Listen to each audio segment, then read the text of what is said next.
Welcome back to New York City and Writer's Block. I'm your host, Bill Ryder. Happy Monday. Feels like the entire sports world goes through Philly right now, so we're going to double down and turn to a 13-year Major League Baseball veteran, a World Series champion. He won the MVP in 2006. Ryan Howard, thanks for making time, man. Hey, thank you guys so much for having me, man. I appreciate it. So you played all 13 of your marvelous seasons in MLB with the Phillies in Philly, and your team has a rookie manager in Gabe Kapler, a friend of mine from my days in LA doing television there. What's your early assessment of the job that Gabe is doing so far? Right now you've got a winning record in Philadelphia, so that's always a good thing. I think people knew Gabe didn't have a lot of experience going in. I actually had a chance to talk to him. Cool guy, really cool cat. And I think he's handled the situation very, very well. I loved how he's always got his players back. I think that's something that's very important. He's always been very upfront, always owning up to what it is that he's wanting to do and trying to do. And I think he does a great job of being able to communicate. Yeah, he's going to make some mistakes early on, but, that's what happens as a rookie manager. And I think he's made the adjustments well. And I think the team has gotten off to a great start and have made those adjustments as well. Philly can be a place that loves you or a place that's pretty hard on you. In your experience, what is the key, whether it's Gabe Kapler, whether it's a member of the Philadelphia Eagles, whether it's the Sixers, to winning over the fans in that very demanding sports town? Well, I mean, the fans are very, very passionate fans. It's a blue-collar town, and I think you got to go out there and give a blue-collar effort. I think you got to go out, play hard, work hard, and just give it all you've got when you go out there. And I think that fans will go out there and truly appreciate the effort that you can give. What is the Phillies' upside this year, Ryan Howard, given the division and the expectation not yet realized from the Nationals? I mean, the upside is what they're doing right now. I mean, you're getting a lot of young guys that are starting to get that experience. J.P. Crawford, Reese Hoskins is out there doing his thing. Scott Kingery. A lot of young guys are being able to go out there and get the experience that they need to know what they need to do to be able to progress and get better as a team. And right now, they're overachieving a little bit right now. I think with people didn't really think that they were going to be able to do what they've done so far in April.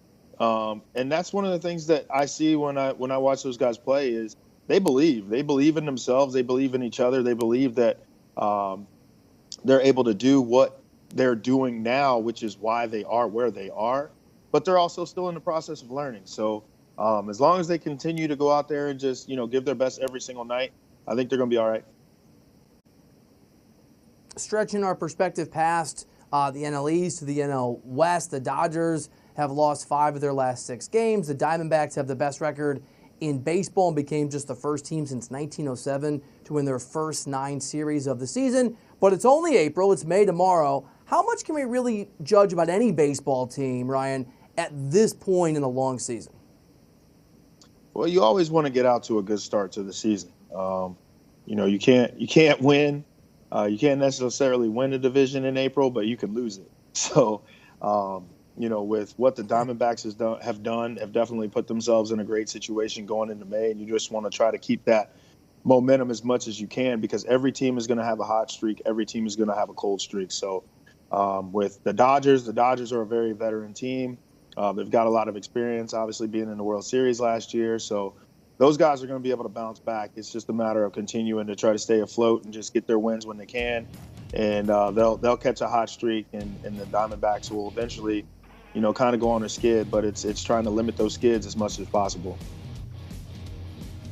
One interesting development out of L.A., Cody Bellinger, their second year, star player, along with Corey Seager, a big part of their 2 young studs, was benched by Dave Roberts, very well-respected manager, for not hustling on a play that it looked like Cody thought was going to be a homer, ended up as a double.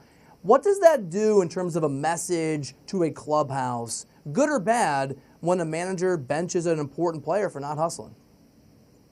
Oh, I think it tells you the premise that's been set. I think it lets you know the expectations from Dave. Dave was a guy, he was a scrapper. He was a guy who was hustling everything out. I mean, trying to make things happen. I mean, if Cody's able to get the third, you never know what might happen. There could be a pass ball the very next pitch, and that's another run on the board. So I think that when you get into those types of situations, the premise has been set, and the expectations of what these guys need to go out there and go do, running those balls out, especially in a spot like San Francisco, where I think I might have had maybe one or two triples. I tried to take as many of them as I could when I could get them. So, I think in that situation, I think Cody knows, he understands, he knows he's a better player than that. And he's going to be a guy that goes out there and grinds and plays hard every single night and give it his all. And, hey, you make those kind of mistakes, but now you don't repeat it. Out in the American League, after a very slow start to the season, the Yankees have won 9 in a row. They lead the league in home runs and RBI, and that's without last year's NL MVP, Giancarlo Stanton, really finding his bat yet. Now, this is a really young team. Even though it's early, how important can this kind of a winning streak be for a group of young players to develop some rhythm, some confidence over the course of a long season? Well, you said it, man. It's all about confidence. And right now, when you can get into a rhythm where, you got National League MVP who just joined your team who's not finding his stride yet, that just makes that team that much more dangerous, where it's night in, night out. It's somebody else that's stepping up and making plays or making the big hit. The pitchers have been doing their thing. CC, I see, is out there still banging and throwing it around there, man. So you got to give a shout out to him. But for a young squad like that to be doing what they're doing, it's impressive. It's impressive. And I think they kind of overachieved a lot last year. People didn't expect them to get to where they got last year in the ALCS. And you know how it is, New York, man. It's a lot of expectation up there. So it's at least the ACL or ALCS for those guys this year, if not World Series or bust. So right now they're on the right track, and Giancarlo's going to be all right, man. He's going to be okay. New York fans, I'm telling you right now, man, he's going to be okay. So watch out, because when he starts heating They're up, mean here. The ball's going to come off about 125 miles an hour. So protect yourself out there.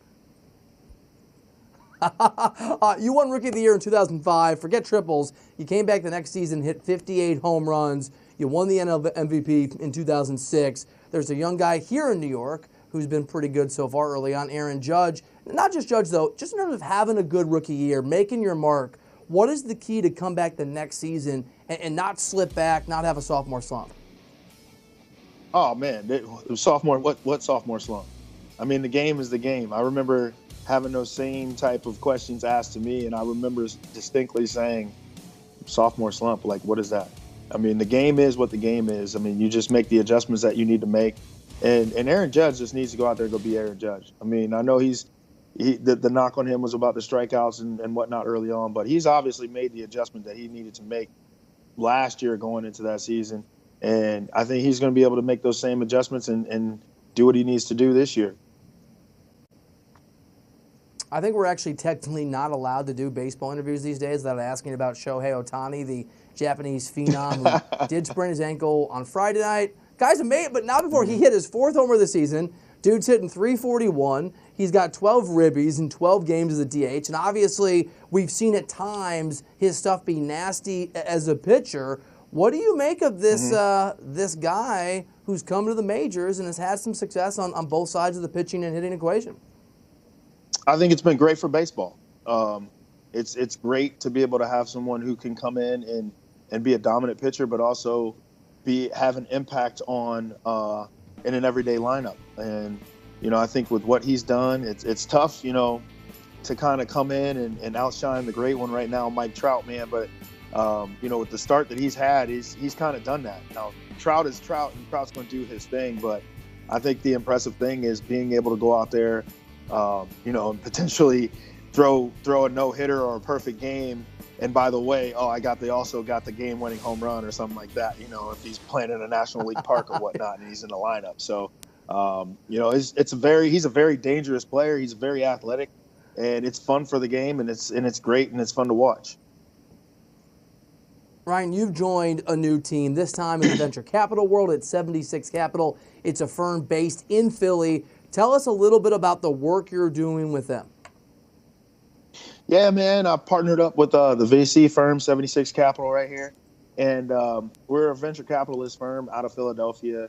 We like to invest into startups with, exciting, new, nice entrepreneurs that are looking to change the world. And we're looking for those game-changing companies that deal with the sports tech, health and wellness, and retail avenues. And it's been great, man. That is awesome. Really enjoyed the conversation. Thank you so much for making time. We'd love to do it again here on Writer's Block. Oh, absolutely, absolutely. So yeah, if anybody has any good startups or anything, just reach out at 76capital.com, and hey, we'll get back to you. All right, you got it. Ryan Howard, the MVP, former MVP, World Series champion, all-around good dude, venture capitalist. I actually know a guy who has a startup in sports. After the show, well, first I'm going to watch the preview show, then I might send him over Ryan Howard's way.